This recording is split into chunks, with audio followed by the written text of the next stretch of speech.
تعارف ضرورت ہے کیا اسکول بچوں کو حقیقی زندگی سے نبرد آزما ہونے کے لیے تیار کرتے رہیں۔ خوب محنت کرو، اچھے گریڈ حاصل کرو اور تمہیں ایک اچھی نوکری مل جائے گی، تنخواہ بھی خاصی ہوگی اور دوسرے فوائد الگ ہوں گے۔ میرے والدین مجھ سے یہ کہا کرتے، ان کی زندگی کا مقصد ایک ہی تھا کہ میں اور میری بہن کالج سے تعلیم حاصل کریں تاکہ ہمیں کامیابی نصیب ہو۔ آخر جب 1976 میں نے ڈپلومہ حاصل کیا اور اعزاز کے ساتھ گریجویشن کی، فلوریڈا اسٹیٹ یونیورسٹی کے اکاؤنٹنگ کے شعبے میں اپنی جماعت میں تقریباً سب سے اوپر تھا اور میرے والدین کا خواب پورا ہو گیا۔ یہ ان کی زندگی کی سب سے بڑی کامیابی تھی۔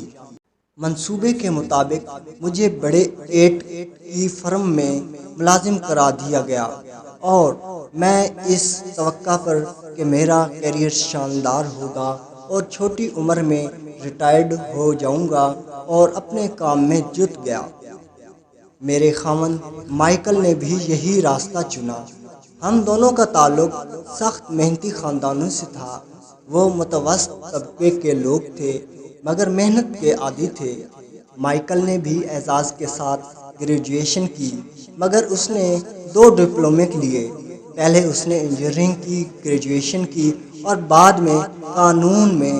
اسے جلد سے واشنگٹن کی ایک شہرت یافتہ لا فرم میں ملازمت مل گئی جو پیٹنٹ کے قوانین کے ماہر تھے اور یوں لگتا تھا کہ اس کا مستقبل روشن ہوگا، اس کا کیریئر پروان چڑھے گا اور جلد ہی ریٹائر ہو جائے گا۔ اگرچہ اپنے اپنے شعبوں میں کامیاب ہیں، پھر بھی ہم اپنی کارکردگی سے پوری طرح مطمئن نہیں۔ ہم نے اپنے حالات کو بہتر بنانے کے لیے ملازمتیں تبدیل کی ہیں مگر پنشن کے لیے ابھی تک ہم نے کوئی منصوبہ بندی نہیں کی۔ ہم دونوں تھوڑے تھوڑے پیسے اس فنڈ میں باقاعدگی سے ڈالتے رہتے ہیں جو ہم نے ریٹائرمنٹ کے بعد کی زندگی کے لیے چھوڑ رکھا ہے اور اس میں رفتہ رفتہ اضافہ ہو رہا ہے۔ ہم دونوں پرسکون ازدواجی زندگی گزار رہے ہیں۔ ہمارے 3 پیارے پیارے بچے ہیں۔ جب میں یہ کتاب لکھ رہی ہوں تو 2 کالج میں تعلیم حاصل کر رہے ہیں اور ایک ہائی اسکول میں داخلہ لینے والا ہے۔ ہم نے اپنے بچوں کو بہترین تعلیم دلانے کے لیے بے شمار پیسہ خرچ کیا۔ 1996 میں ایک دن میرا بچہ جب اسکول سے واپس آیا تو وہ اسکول کی پڑھائی سے برگشتہ تھا۔ وہ پڑھائی سے اکتا گیا تھا اور تنگ تھا۔ اس نے کہا، میں کیوں ان مضامین کی پڑھائی میں اپنا وقت ضائع کروں جن سے حقیقی زندگی میں میرا کبھی واسطہ نہ تھا۔ بغیر سوچے سمجھے میں نے جواب دیا، اس لیے کہ اگر پڑھائی میں تمہیں اچھے گریڈ نہ ملے تو تم کالج میں داخلہ نہ لے سکو گے۔ اس نے جواب دیا، میں کالج جاؤں یا نہ جاؤں میں ہر صورت امیر بنوں گا۔ اگر تم نے کالج سے گریجویشن نہ کی تو تمہیں اچھی نوکری نہیں ملے گی۔ میں نے کسی قدر گھبرا کر جواب دیا۔ اس کی بات سن کر میں خوف زدہ ہو گئی تھی۔ میرا بیٹا قسم سایہ اکتاہٹ میں اس نے سر کو جھٹکا۔ اس سے پہلے بھی ہم اس موضوع پر بات کر چکے تھے۔ اس نے سر جھکا کر آنکھیں گھمائیں۔ ایک دفعہ پھر ممتا کے سبق آموز الفاظ اور نصیحتیں اس کے سر سے اوپر گزر گئی تھیں۔ اگرچہ وہ ایک ہوشیار نوجوان تھا اور قوت ارادی سے بھرپور، پھر بھی مؤدب اور پر اخلاق تھا۔ ماں نے اسے کہنا شروع کیا، اب لیکچر سننے کی میری باری تھی۔ وقت کے ساتھ چلو، اپنے ارد گرد نگاہ دوڑاؤ، تمہیں پتہ چلے گا کہ امیر لوگ تعلیم کے بل بوتے پر امیر نہیں بنے۔ مائیکل جارڈن اور میڈونا کو دیکھیں، بل گیٹس کو ہی دیکھ لیں۔ اس نے ہارورڈ میں اپنی تعلیم مکمل نہ کی اور مائیکروسافٹ کی بنیاد رکھی۔ وہ امریکہ کا امیر ترین آدمی ہے اور ابھی اس کی عمر 30 سال سے بھی کم ہے۔ بیس بال کا ایک کھلاڑی ہے جو $4 ملین سالانہ کماتا ہے، اگرچہ اس کی دماغی حالت مشکوک ہے۔ ہم دونوں کافی دیر خاموش بیٹھے۔ مجھے یوں لگا کہ میں اپنے بیٹے کو وہی نصیحت کر رہی تھی جو میرے والدین نے مجھے دی تھی۔ الفاظ بدل گئے تھے، مفہوم وہی تھا۔ اچھی تعلیم اور اچھے گریڈ کامیابی کی ضمانت نہیں، اور سوائے ہمارے بچوں کے دوسروں کو اس حقیقت کا ادراک نہیں۔ ماں، وہ کہتا رہا، میں تمہارے اور والد جتنی محنت نہیں کرنا چاہتا۔ تم خوب پیسہ کماتے ہو، ہم ایک بڑے گھر میں رہ رہے ہیں اور ہمارے پاس بہت سے کھلونے ہیں۔ اگر میں تمہارے مشورے پر عمل کرتا ہوں تو ایک دن میں تم جیسا بن جاؤں گا۔ میں زیادہ سے زیادہ کام کروں گا، میرے ٹیکس کی شرح میں دن بدن اضافہ ہوگا اور قرضے کا بوجھ میرے اوپر بڑھتا جائے گا۔ جہاں تک نوکری کا تحفظ کا سوال ہے، وہ اب ختم ہو چکا ہے۔ مجھے پتہ ہے کہ اخراجات کو کیسے کم کرنا ہے اور انہیں مناسب معیار پر لانا ہے۔ مجھے یہ بھی پتہ ہے کہ کالج کے فارغ التحصیل طلباء آج کل اتنی کمائی نہیں کرتے جتنی تمہارے زمانے میں تھی۔ ڈاکٹروں کو دیکھو، اب ان کی کمائی ویسے نہیں جیسے پہلے تھی۔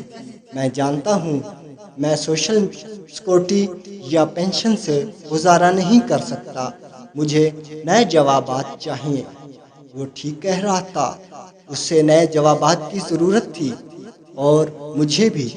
میرے والدین کی نصیحتیں ان لوگوں کے لیے کارآمد ہو سکتی تھیں جو 1945 سے پہلے پیدا ہوئے، مگر آج کل کے تیزی سے بدلتے ہوئے حالات میں شاید یہ تباہ کن ہوں۔ اب میں اپنے بچوں سے صرف یہ نہیں کہہ سکتی، اسکول جاؤ، اچھے گریڈ حاصل کرو اور ایک محفوظ اور مستحکم نوکری ڈھونڈو۔ میں جانتی تھی کہ اپنے بچوں کی تعلیم کے لیے مجھے نئی راہیں تلاش کرنی ہوں گی۔ بطور ایک ماں اور ایک اکاؤنٹنٹ، مجھے شدت سے اس چیز کا احساس ہے کہ دوران تعلیم ہمارے بچوں کو معاشیات سے آگاہ نہیں کیا جاتا۔ بہت سے نئی نسل کے نوجوان ہائی اسکول کے بعد فارغ ہوتے ہی اور کریڈٹ کارڈ ان کی جیبوں میں پہلے موجود ہوتے ہیں، مگر نہ تو ان پیسوں کا انہیں کوئی شعور ہوتا ہے اور نہ وہ جانتے ہیں کہ سرمایہ کو کس طرح انویسٹ کیا جائے۔ انہیں اس بات کا بھی علم نہیں ہوتا کہ کریڈٹ کارڈ پر سود در سود سے انہیں کتنا پیسہ فالتو ادا کرنا ہوگا۔ آسان الفاظ میں ہم یہ کہہ سکتے ہیں کہ مالیاتی شعور کے فقدان، اور بغیر جانے کہ روپیہ کیسے کام کرتا ہے، وہ دنیا کا سامنا کرنے کے ناقابل ہوں گے جو بازو کھولے ہوئے ان کے منتظر ہے۔ اور ایسی دنیا میں جہاں بچت کی نسبت اخراجات کے لیے بیشتر ترغیبات ہیں۔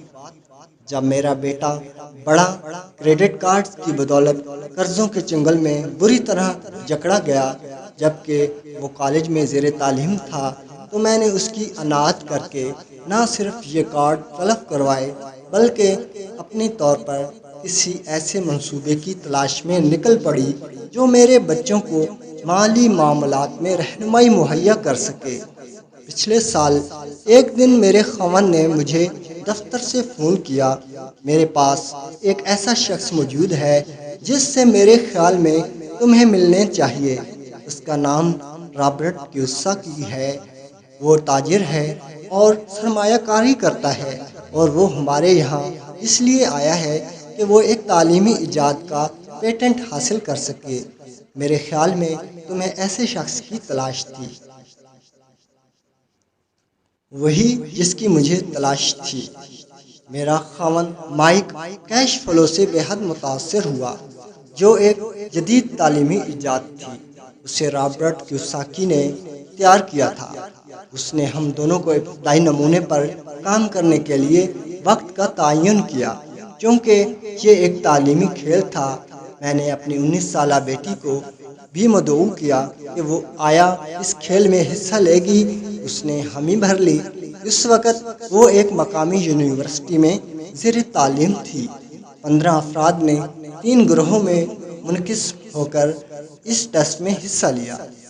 مائک نے ٹھیک کہا تھا کہ میں ایسے ہی منصوبے کی تلاش میں تھی، مگر اس میں ایک قباحت تھی۔ دیکھنے میں یہ ایک رنگین مونوپلی بورڈ جیسا تھا جس کے درمیان میں ایک بڑے قد کا بنا سنورا چوہا پراجمان تھا۔ مونوپلی سے برعکس اس میں دو راستے تھے، ایک اندر ایک باہر۔ اس کھیل کا منتہا یہ تھا کہ کسی صورت اندر کے راستے سے نکلا جائے، جیسے رابرٹ نے ریٹ ریس کا نام دیا تھا، اور باہر کے راستے میں داخل ہوا جائے، جسے وہ فاسٹ ٹریک کہتا۔ رابرٹ کا کہنا تھا کہ فاسٹ ٹریک اس بات کی نشاندہی کرتا ہے کہ امیر لوگ حقیقی زندگی میں کون سے طریقے اپناتے ہیں۔ پھر رابرٹ نے ہمیں ریٹ ریس کی تفصیل سے آگاہ کیا۔ اگر تم لوگ ایک ایسے شخص پر نظر ڈالو جس کی تعلیم واجبی ہے اور جو بہت محنتی ہے، تو اس کا راستہ ریٹ ریس کی مانند ہے۔ بچہ پیدا ہوتا ہے، اسکول میں جاتا ہے، والدین کا سر فخر سے بلند ہوتا ہے۔ جب وہ پڑھائی میں اچھے گریڈ لیتا ہے اور اس سے کالج میں داخلہ بھی مل جاتا ہے، وہ گریجویشن کرتا ہے۔ ممکن ہے وہ گریجویشن اسکول میں مزید تعلیم حاصل کر لے اور پھر وہی کرتا ہے جس کی منصوبہ بندی کی گئی ہوتی ہے، اور ایک محفوظ اور مستحکم نوکری تلاش کرتا ہے۔ اس سے وہ نوکری مل جاتی ہے، وہ وکیل بن جاتا ہے یا ڈاکٹر، فوج میں چلا جاتا ہے یا سرکاری نوکری حاصل کر لیتا ہے۔ عام طور پر وہ اب پیسہ کمانے لگتا ہے، اس کے پاس ڈھیروں کے حساب سے کریڈٹ کارڈز جمع ہو جاتے ہیں، خرید و فروخت شروع ہوتی ہے یا شروع ہو چکی ہے۔ جب اس کے ہاتھ میں پیسہ آتا ہے تو بچہ دوسرے ہم عمروں کی طرف آنا جانا شروع کرتا ہے۔ وہاں اس کی ملاقات ہوتی ہے، کچھ دیر جان پہچان میں گزرتا ہے اور پھر شادی ہو جاتی ہے۔ زندگی قابل رشک ہے کیونکہ ان دنوں میاں بیوی دونوں کام کرتے ہیں، دونوں کی آمدنی خاصی بابرکت ہے۔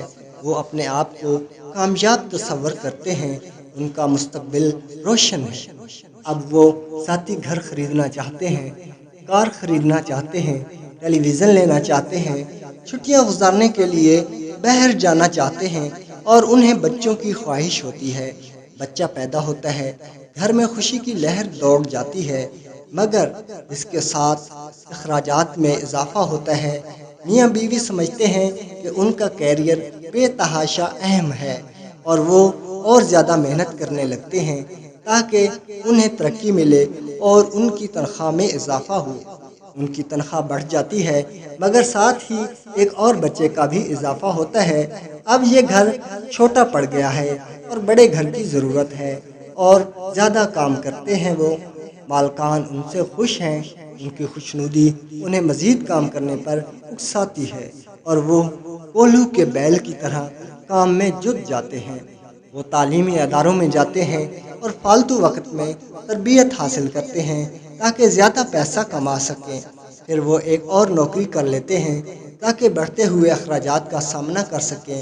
ان کی آمدنی میں اضافہ ہوتا ہے، ساتھ ہی ٹیکس کی شرح بھی بڑھ جاتی ہے، اور ماہانہ قسط میں بھی اضافہ ہوتا ہے کیونکہ بڑے مکان کی قسط زیادہ ہے۔ ان کی سوشل سیکورٹی کی ماہانہ قسط بھی جاتی ہے، اور انہیں بہت سے دوسرے ٹیکس بھی ادا کرنا پڑتے ہیں۔ ہر مہینے جب تنخواہ کا ایک بڑا چیک انہیں تھمایا جاتا ہے تو وہ بہت خوش ہوتے ہیں، مگر فوری بعد جب یہ سارے کا سارا چیک ہوا میں تحلیل ہو جاتا ہے تو وہ حیران رہ جاتے ہیں۔ وہ کچھ میوچل فنڈز خریدتے ہیں اور کریڈٹ کارڈز کے ذریعے کھانے پینے کی اشیاء کی خریداری کرتے ہیں۔ بچوں کی عمریں 5-6 سال ہو جاتی ہیں، اب ان کی تعلیم کے لیے بھی بچت کرنی ہے اور اپنے بڑھاپے کے لیے بھی کچھ بچا کر رکھنا ہے۔ خوشحال جوڑا جو 35 سال پہلے پیدا ہوا، باقی زندگی کے لیے ریٹ ریس میں الجھ چکا ہے۔ وہ اپنی کمپنی کے مالک کے لیے کام کرتے ہیں، حکومت کو ٹیکس دیتے ہیں، محنت کرتے ہیں، مکان کی قسطیں ادا کرتے ہیں، اور کریڈٹ کارڈوں کا پیٹ بھرنے کے لیے کام کرتے ہیں، اور پھر اپنے بچوں کو نصیحت کرتے ہیں، محنت سے پڑھو، اچھے گریڈ حاصل کرو اور اچھی نوکری ڈھونڈو۔ انہوں نے پیسے کے بارے میں کچھ نہیں سیکھا سوائے ان لوگوں سے جنہوں نے ان کی سادگی سے فائدہ اٹھایا اور تمام زندگی محنت کرتے رہے، اور پھر یہی تحریک اگلی نسل میں منتقل ہو جاتی ہے اور محنتی لوگوں کا ایک نیا طبقہ وجود میں آتا ہے۔ یہ ریٹ ریس ہے۔ اس ریٹ ریس سے نکلنے کا ایک ہی طریقہ ہے کہ حساب کتاب میں ہم بے مثال ہوں اور سرمایہ کاری کی ہمیں سدھ بدھ ہو، اور ان دونوں پر عبور خاصا مشکل ہے۔ ایک مستند سی پی اے کے بطور جس نے بک 8 بڑے اکاؤنٹنٹ فرم میں کام کیا ہو، مجھے یہ دیکھ کر حیرانگی ہوئی کہ رابرٹ نے ان دونوں مضامین کی تعلیم کو دلچسپ اور جاندار بنا دیا تھا۔ اس سارے عمل کو اس طریقے سے مخفی رکھا گیا تھا کہ جب ہم انتہائی توجہ سے ریٹ ریس سے نکلنے کی کوشش کر رہے تھے تو جلد ہی ہم اس بات کو بھول گئے کہ ہم سیکھ رہے تھے۔ جلد ہی یہ پروڈکٹ ٹیسٹ میرے اور میری بیٹی کے درمیان ایک دلچسپ دوپہر میں تبدیل ہو گیا۔ ہم ان چیزوں کے بارے میں بات چیت کرنے لگیں جن کے بارے میں ہم نے پہلے کبھی سوچا بھی نہ تھا۔ چونکہ میں پیشہ ورانہ اکاؤنٹنٹ تھی، لہٰذا آمدنی کی تفصیل اور بیلنس شیٹ بنانا میرے لیے آسان تھا۔ چنانچہ میں نے اپنی بیٹی اور دوسروں کی مدد کرنی شروع کی اور انہیں ایسی کئی چیزیں بتلائیں جن کے بارے میں ان کی معلومات نہ ہونے کے برابر تھیں۔ میں سب سے پہلے ریٹ ریس میں سے نکلنے میں کامیاب ہوئی، اور اس دن میں واحد کھلاڑی تھی جو اندرونی دائرے سے نکلنے کے قابل ہوئی۔ میں 50 منٹ میں اندرونی دائرے سے نکل گئی، جبکہ کھیل 3 گھنٹے تک چلتا رہا۔ میز پر میرے ساتھ ایک بینکار، ایک تاجر اور ایک کمپیوٹر پروگرامر موجود تھے۔ جس چیز سے مجھے مایوسی ہوئی وہ یہ تھی کہ یہ لوگ حساب کتاب اور سرمایہ کاری کے بارے میں اتنا کم جانتے تھے، اور یہ چیزیں ان لوگوں کے لیے خاص اہمیت کی حامل تھیں۔ میں حیران تھی کہ ذاتی زندگی میں یہ اپنے مالی معاملات کس طرح سلجھاتے ہوں گے۔ اگر میری 19 سالہ بیٹی اس بارے میں لا علم تھی تو اس کی لا علمی کسی حد تک قابل قبول تھی، مگر یہ تو عمر رسیدہ لوگ تھے جو عمر میں ہم سے تقریباً 2 گنا تھے۔ ریٹ ریس سے نکل کر تقریباً 2 گھنٹے تک میں اپنی بیٹی اور ان پڑھے لکھے تجربہ کار بڑوں کو دانہ پھینک کر چال چلتے دیکھتی رہی۔ اگرچہ میں اس بات سے خوش تھی کہ وہ جلدی سیکھ رہے تھے، مگر ساتھ ہی پریشان بھی تھی کہ یہ لوگ حساب کتاب اور سرمایہ کی ابجد سے بھی نا واقف تھے۔ انہیں اپنی آمدنی اور بیلنس شیٹ کو متوازن اور ہم آہنگ کرنے میں سخت مشکل پیش آ رہی تھی۔ جب وہ جائیداد خرید و فروخت کر رہے تھے تو انہیں اس امر کو یاد رکھنے میں کفت ہو رہی تھی کہ ان کی کسی بھی خرید و فروخت پر اثر براہ راست ان کی ماہانہ آمدنی پر ہوگا۔ مجھے خیال ہوا کہ لاکھوں لوگ دنیا میں ایسے ہوں گے جنہیں مالی مشکلات کا سامنا ہوگا، محض اس لیے نہیں کہ انہیں یہ مضامین پڑھائے نہیں گئے اور اس بارے میں ان کی معلومات صفر کے برابر تھیں۔ خدا کا شکر ہے کہ وہ اس وقت انتہائی انہماک سے کھیل میں لگے ہوئے تھے اور جیتنے کی سر توڑ کوشش کر رہے تھے۔ باقی تفکرات ان کے ذہنوں سے ہوا ہو گئے تھے۔ جب کھیل ختم ہوا تو رابرٹ نے ہمیں اپنے اپنے نفع نقصان کو جانچنے کے لیے 15 منٹ کا وقفہ دیا۔ میری میز والا صنعت کار اس کھیل سے خوش نہ تھا، اسے یہ کھیل پسند نہ تھا۔ اس نے اونچی آواز میں کہا، مجھے یہ سب کچھ جاننے کی چندہ ضرورت نہ تھی۔ میں نے اکاؤنٹنٹ ملازم رکھے ہوئے ہیں، بینکروں سے میرا رابطہ ہے اور وکیل رکھے ہوئے ہیں جو مجھے اس بارے میں سب کچھ بتا دیتے ہیں۔ اس کے جواب میں رابرٹ نے کہا، کیا تم نے کبھی دھیان دیا ہے کہ زیادہ تر اکاؤنٹنٹ امیر نہیں ہوتے، اور بینکرز، وکیل، اسٹاک بروکرز اور پراپرٹی ڈیلرز بھی عام طور پر متوسط طبقے سے تعلق رکھتے ہیں۔ انہیں کافی پتہ ہوتا ہے، وہ ہوشیار ہوتے ہیں، مگر وہ امیر نہیں ہوتے، کیونکہ ہمارے مدرسوں میں ہمیں وہ نہیں سکھایا جاتا جسے امیر لوگ جانتے ہیں۔ ہم ان لوگوں کی نصیحتیں لیتے ہیں، لیکن ایک دن ایسا ہوتا ہے کہ آپ سڑک پہ جا رہے ہیں، آپ کو کام پر جانے کی جلدی ہے، مگر ٹریفک بری طرح پھنسی ہوئی ہے۔ آپ اپنے دائیں بائیں دیکھتے ہیں اور اچانک آپ کی نظر اپنے اکاؤنٹنٹ پر پڑتی ہے، جس کی کار بھی اس بھیڑ میں پھنسی ہوئی ہے، اور پھر آپ کو اپنا بینکر بھی انہی حالات سے دوچار دکھائی دیتا ہے۔ اس سے آپ کو سبق ملتا ہے۔ کمپیوٹر پروگرامر بھی اس کھیل سے خوش نہ تھا۔ اس نے کہا، سافٹ ویئر کی مدد سے مجھے تمام مطلوبہ معلومات حاصل ہو جاتی ہیں۔ تاہم بینکر اس کھیل سے متاثر ہوا۔ اسکول میں تعلیم کے دوران میں نے یہ پڑھا ہے، میرا مطلب ہے حساب کتاب، مگر عملی طور پر اسے آزمانے کے بارے میں مجھے کچھ پتہ نہ تھا۔ اب مجھے پتہ چلا ہے، مجھے ریٹ ریس سے باہر نکلنے کی ضرورت ہے۔ مگر میری بیٹی نے اس کھیل کے متعلق جو کچھ کہا، اس سے میں متاثر ہوئی۔ مجھے اس پڑھائی سے مزہ آیا۔ اس نے کہا، پیسہ جس طرح کام کرتا ہے اور سرمایہ کاری کے بارے میں مجھے بہت کچھ معلوم ہوا۔ پھر کہنے لگی، اب مجھے معلوم ہوا ہے کہ میں ایسا پیشہ چنوں جو میری امنگوں کے عین مطابق ہو، اور محض جاب سیکورٹی کے نقطہ نظر سے کوئی پیشہ اختیار نہ کروں کہ اس میں اتنا تحفظ ہے، اتنے فوائد ہیں یا اتنی تنخواہ ہے۔ جو کچھ اس کھیل نے مجھے سکھایا ہے، اس کے مطابق میں تعلیم کے معاملے میں آزاد ہوں، اور وہی تعلیم حاصل کروں گی جس کے لیے میرا دل راضی ہوگا، بجائے وہ تعلیم حاصل کرنے کے کیونکہ مارکیٹ میں اس کی مانگ ہے۔ اگر میں نے سیکھ لیا تو نہ مجھے جاب سیکورٹی کی فکر ہوگی اور نہ سوشل سیکورٹی کی، جس سے میرے ہم جماعت آج کل دوچار ہیں، اور انہیں یہ فکر کھائے جا رہی ہے کہ تعلیم حاصل کرنے کے بعد ان کا کیا بنے گا۔ کھیل کے بعد مجھے رابرٹ سے بات چیت کا موقع نہ ملا، مگر ہم نے فیصلہ کیا کہ اس سلسلے میں ہم دوبارہ ملیں گے اور گفت و شنید کریں گے۔ میں جانتی تھی کہ اس کھیل کے ذریعے وہ دوسرے لوگوں کو مالی معاملات میں خود کفالت سکھانے کا خواہش مند تھا، اور میں بھی اس کے منصوبے کے بارے میں جاننے کی مشتاق تھی۔ میں اور میرے خاوند نے مسٹر اور مسز رابرٹ کے ساتھ اگلے ہفتہ عشائیہ پر ملاقات کا بندوبست کیا۔ اگرچہ ہم پہلی دفعہ ملے تھے، مگر یوں لگتا تھا جیسے ہم مدتوں سے ایک دوسرے کو جانتے تھے۔ ہمیں اندازہ ہوا کہ ہماری بہت سی قدریں مشترک تھیں۔ ہم نے سپورٹس کے بارے میں بات چیت کی، ڈراموں پر بحث کی، ریسٹورانوں کے متعلق گفتگو کی، اور بہت سے دوسرے سماجی اور معاشی مسائل زیر بحث آئے۔ بدلتی ہوئی دنیا کے بارے میں گفتگو کی۔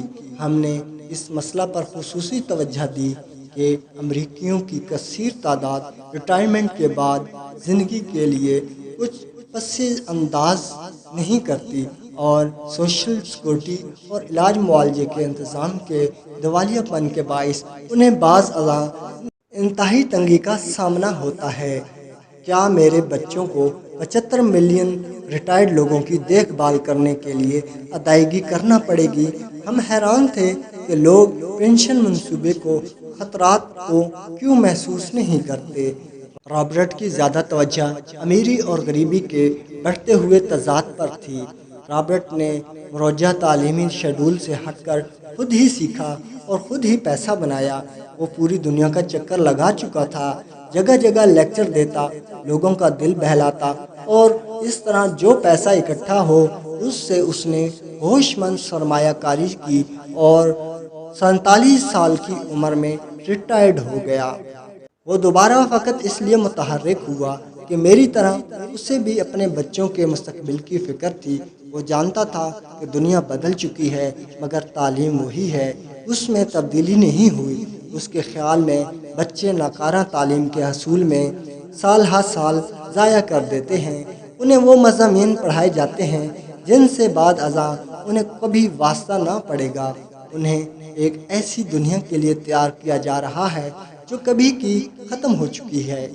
آج کل سب سے خطرناک نصیحت آپ اپنے بچے کو کر سکتے ہیں وہ یہ ہے کہ اسکول جاؤ، اچھے گریڈ حاصل کرو اور ایک محفوظ اور مستحکم نوکری حاصل کرو۔ وہ کہنا چاہتا ہے یہ پرانی نصیحت ہے اور یہ بری نصیحت ہے۔ اگر آپ دیکھ سکتے کہ آج کل ایشیا، یورپ، ساؤتھ امریکہ میں کیا ہو رہا ہے تو آپ بھی اتنے ہی متفکر ہوتے جتنا کہ میں ہوں۔ اسے یقین ہے کہ یہ بری نصیحت ہے، کیونکہ اگر آپ چاہتے ہیں کہ آپ کے بچے کا معاشی مستقبل محفوظ ہو تو پھر وہ پرانے اصولوں کے تحت کامیاب نہیں ہوں گے۔ اس میں بہت خطرہ۔ اسے یقین ہے کہ یہ بری نصیحت ہے، کیونکہ اگر آپ چاہتے ہیں کہ آپ کے بچے کا معاشی مستقبل محفوظ ہو تو پھر وہ اپنے پرانے اصولوں کے تحت کامیاب نہیں ہوں گے۔ اس میں بہت خطرہ ہے۔ میں نے اس سے پوچھا پرانے اصولوں سے تمہاری کیا مراد ہے؟ کہنے لگا ہمارے جیسے لوگ کھیل کے دوران جو اصول پیش نظر رکھتے ہیں وہ تم سے مختلف ہیں۔ پھر کہنے لگا جب ایک کارپوریشن اپنے سٹاف میں کمی کرنا چاہتی ہے تو پھر کیا ہوتا ہے؟ بہت مشکل ہوتی ہے۔ جب لوگوں کو اچانک یہ جھٹکا لگتا ہے تو انہیں فکریں گھیر لیتی ہیں، ان کے خاندانوں والوں کو ٹھیس لگتی ہے، بے روزگاری میں اضافہ ہوتا ہے۔ میں نے کہا یہ سب ٹھیک ہے مگر کمپنی پر کیا بیتتی ہے، خاص طور پر ایک عوامی کمپنی پر؟ اسٹاک ایکسچینج میں اس کے ساتھ کیا ہوتا ہے؟ عام طور پر جب کمپنی چھانٹی کا اعلان کرتی ہے تو اسٹاک کی قیمت اوپر چلی جاتی ہے۔ میں نے کہا مارکیٹ اس چیز کو پسند کرتی ہے کیونکہ اس طرح کمپنی کے اخراجات میں کمی واقع ہوتی ہے۔ یہ کمی خواہ افرادی قوت کو مؤثر بنا کر لی جائے یا پھر خودکار مشینوں کے استعمال میں اضافے سے جو انسانوں کے مقابلے میں زیادہ کارآمد ہوں۔ یہ ٹھیک ہے، اس نے کہا جب اسٹاک کی قیمت بڑھتی ہے تو میرے جیسے لوگ یعنی شیئر ہولڈرز زیادہ امیر ہو جاتے ہیں۔ مختلف اصولوں سے میرا یہی مطلب ہے، مزدوروں کا نقصان ہوتا ہے، مالکان اور سرمایہ کار فائدے میں رہتے ہیں۔ رابرٹ نہ صرف یہ کہ آجر اور ملازم کا فرق بیان کر رہا تھا بلکہ یہ بھی بتلا رہا تھا کہ آپ کس طرح اپنی تقدیر کو اپنے بس میں کر سکتے ہیں بجائے اس کے کہ اس کی باغ دوڑ کسی اور کو سونپ دیں۔ مگر عام لوگ نہیں جانتے کہ ایسا کیوں ہوتا ہے۔ میں نے کہا وہ صرف یہ کہتے ہیں کہ ان کے ساتھ زیادتی ہوئی۔ اس لیے میں کہتا ہوں کہ بچے کو محض اتنا کہہ دینا کہ اسکول جاؤ اور اچھے گریڈ لو دانش مندی سے بعید ہے۔ اس نے کہا یہ فرض کر لینا پرلے درجے کی جہالت ہے کہ اسکول میں جو بچہ تعلیم حاصل کر رہا ہو وہ گریجویشن کے بعد جب دنیا کا سامنا کرے گا تو اس کے لیے کافی ہوگی۔ ہر بچے کو مزید تعلیم کی ضرورت ہے، ایک مختلف تعلیم کی، اور انہیں نئے اصولوں کے بارے میں جاننا ہوگا۔ پیسے کے بارے میں کچھ ایسے قوانین ہیں جو امیر لوگوں سے مخصوص ہیں، اس نے کہنا شروع کیا، اور باقی کے 95% لوگ کھیل کے دوران وہ قوانین اپناتے ہیں جو انہوں نے اسکول اور گھر میں سیکھے۔ اسی لیے آج کل بچے سے صرف اتنا کہنا کہ محنت سے پڑھائی کرو اور اچھی نوکری ڈھونڈو کافی نہیں اور کسی حد تک خطرناک ہے۔ آج کل کے بچے کو زیادہ ملی جلی پڑھائی کی ضرورت ہے۔ اس میں یہ صلاحیت اجاگر کرنی ہے کہ وہ غلط استدلال سے سچ کو جھوٹ اور جھوٹ کو سچ ثابت کر سکے، اور موجودہ نظام تعلیم میں اس کا فقدان ہے۔ مجھے اس بات کا قطعی پرواہ نہیں کہ اسکول میں کتنے کمپیوٹر ہیں یا تعلیم پر کتنا پیسہ لگ رہا ہے۔ اسکول اس بچے کو وہ مضمون کیسے پڑھا سکتا ہے جس سے وہ خود بے بہرہ ہے؟ پھر والدین کو اپنے بچوں کو کیسے پڑھانا ہے اور اسے کیسے وہ مضمون سکھانا ہے جو اسکول کے سلیبس میں موجود نہیں؟ تم ایک بچے کو اکاؤنٹنگ کی تعلیم کیسے دے سکتے ہو؟ اور سب سے بڑھ کر یہ کہ آپ اپنے بچے کو سرمایہ کاری کے بارے میں کیسے بتا سکتے ہو جب آپ بذات خود اس فن سے ناآشنا ہیں؟ میں نے یہ کیا کہ بجائے اپنے بچوں کو یہ کہنے کے کہ وہ جو بھی کریں احتیاط سے کریں اور خود کو محفوظ رکھیں، میں نے انہیں یہ نصیحت کی کہ وہ ہوشیاری سے کام لیں اور خطرات کو خاطر میں نہ لائیں، ڈر ڈر کے قدم اٹھانے کی بجائے کھل کر میدان میں آئیں۔ سوال یہ پیدا ہوتا ہے کہ آپ اپنے بچوں کو پیسے کے بارے میں یا دوسری چیزوں کے بارے میں جن کے متعلق آج ہم نے گفتگو کی ہے کیسے بتلائیں گے؟ میں نے رابرٹ سے پوچھا، ہم کس طرح اسے عام فہم بنا سکتے ہیں تاکہ بچہ اسے آسانی سے سمجھ جائے، جبکہ ہمیں خود بھی اس کے بارے میں زیادہ معلومات نہیں؟ میں نے اس بارے میں ایک کتاب لکھی ہے۔ یہ کتاب کہاں ہے؟ میرے کمپیوٹر میں۔ مدت سے یہ میرے کمپیوٹر میں موجود ہے۔ ابھی یہ بے ترتیب ہے اور چھوٹے چھوٹے ٹکڑوں میں بٹی ہے۔ کبھی کبھی میں اس میں تھوڑی بہت اضافہ کرتا رہتا ہوں، مگر ابھی تک میں اسے کتاب کی شکل نہیں دے پایا۔ میں نے اس کتاب کو اس وقت لکھنا شروع کیا جب میری پہلی کتاب سب سے زیادہ بکنے والی کتاب بنی، مگر یہ ابھی نامکمل ہے۔ واقعی یہ کتاب نامکمل تھی، چھوٹے چھوٹے حصوں میں بٹی تھی۔ میں نے فیصلہ کر لیا کہ کتاب واقعی قابل قدر تھی اور بدلتے وقت میں اس کی اشد ضرورت تھی۔ چنانچہ ہم رابرٹ کی اس کتاب کی تحریر میں شراکت پر رضامند ہو گئے۔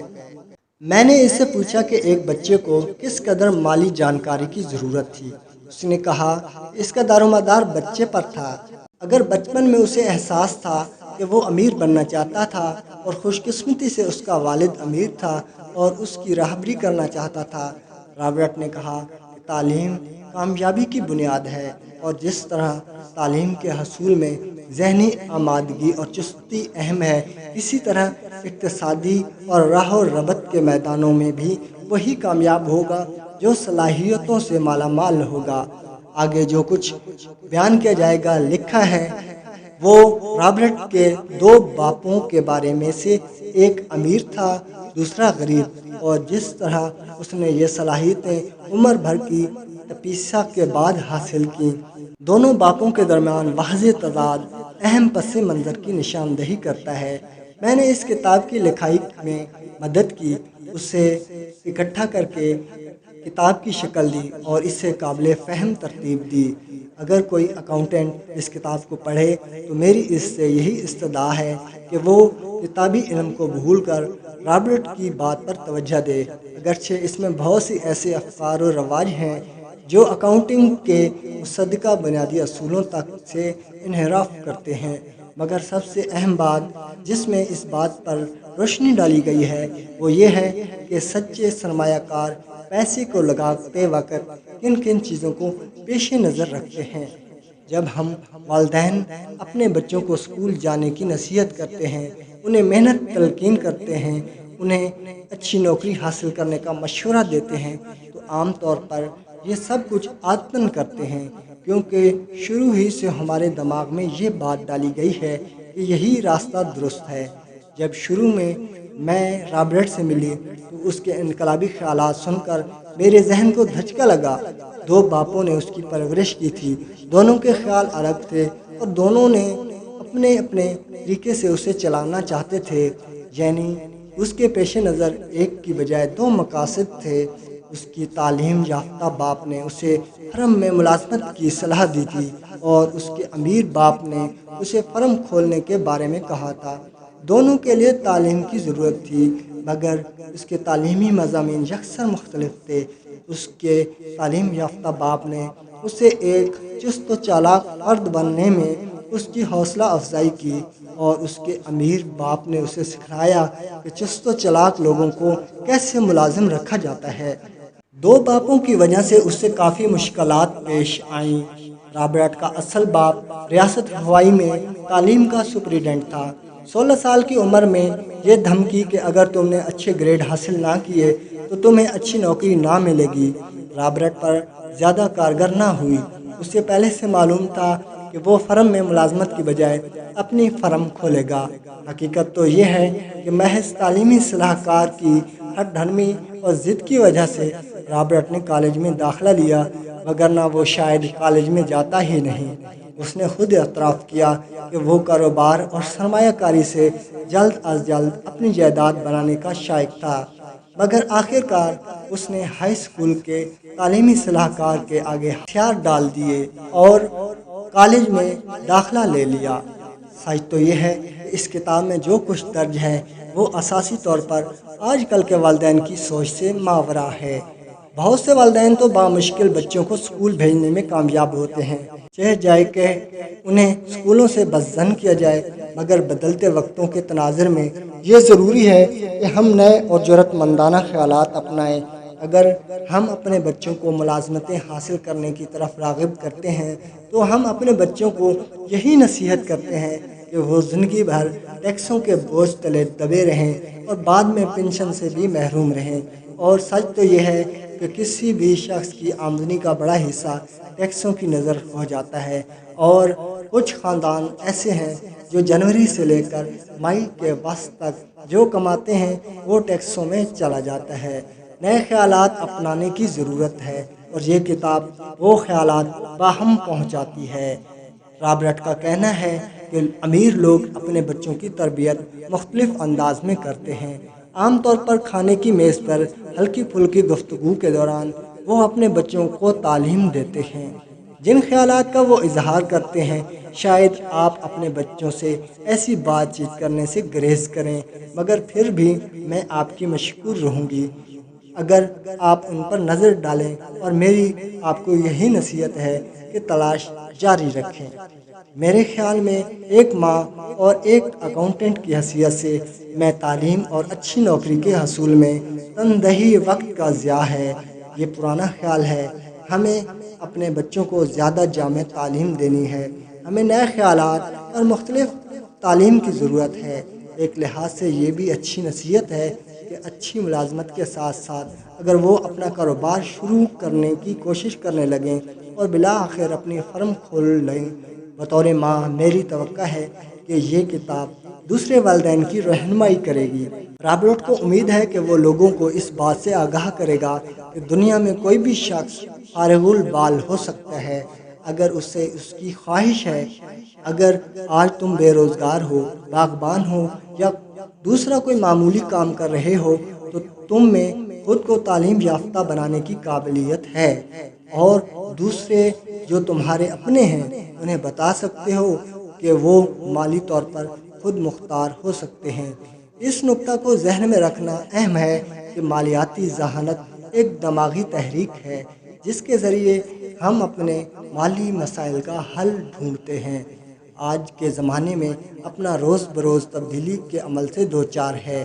آج کچھ ہے، کل کچھ۔